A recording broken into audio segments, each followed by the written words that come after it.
Welcome to Wednesday's Word of Wisdom. We wanted to be the first to wish you a Merry Christmas. Come on back and see what we've got for you.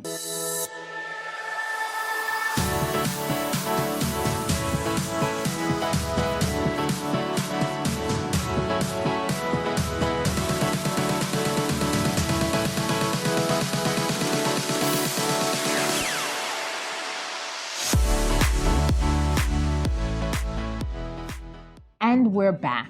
So we're gearing up for Christmas. I hope everyone's excited. It is my favorite holiday. Yay, Christmas. I love the spirit of giving and cheer. And, again, thinking of all that the Lord has done for us, because he gave the ultimate gift, right? And then we just have the pleasure of just sharing, gifts to everyone. So I absolutely love it.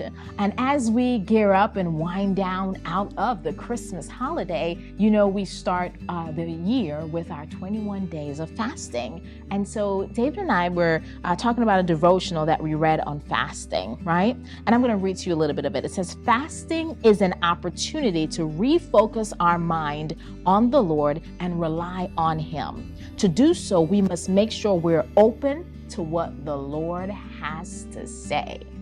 And that really spoke to us as we're going into this time of fasting in just a few weeks. Are we open to what the Lord has to say?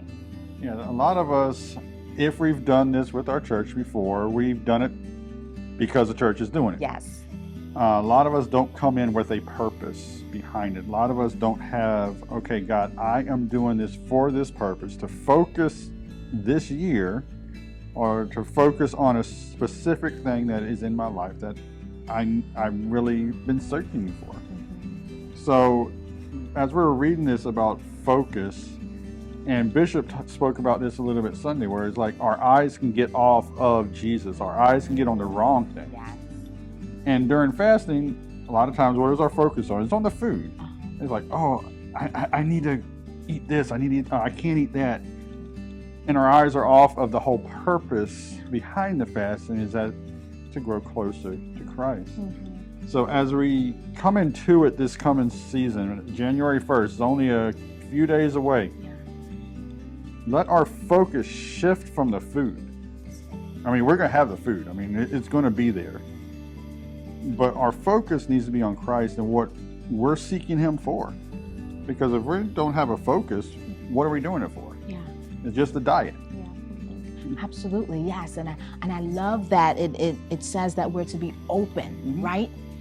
So as our purpose is to hear from the Lord. Lord, what are you saying to me for the upcoming year? Which is why we do it at the beginning of the year, offering that first fruits as we're saying, okay, Lord, prepare us for what's ahead. Set the foundation of what's to come. And so we shift our focus from the holidays, from Christmas, from the excitement, from the New Year's, and shift it to you. And we say, oh Lord, help me to be open to what we are to receive from you for the year to come, for the 365 days, or 364 after the first day to come, right? And so I'm going into this fast with an intentionality of being open, of being purposeful. Yeah, and a lot of us say, oh God, I'm open, and God speaks to us.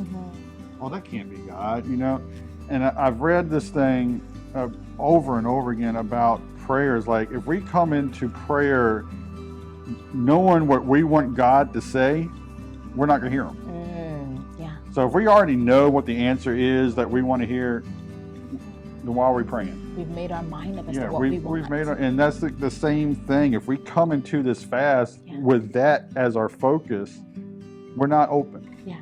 So our prayer, our fasting, which should be our main focus of our fasting, is a prayer life. If we're open, truly open, God may really surprise you with something that he's going to tell you. Yeah. Because you may have your mind, oh, God's going to answer it this way, but then when he answers a totally different way, that's when you know you're open. Because you hear it's like, that's got to be God. Absolutely. So until next time, I want you to be prepared. Prep yourself to be open as we start the year with our fast. Until next time, God bless you and goodbye.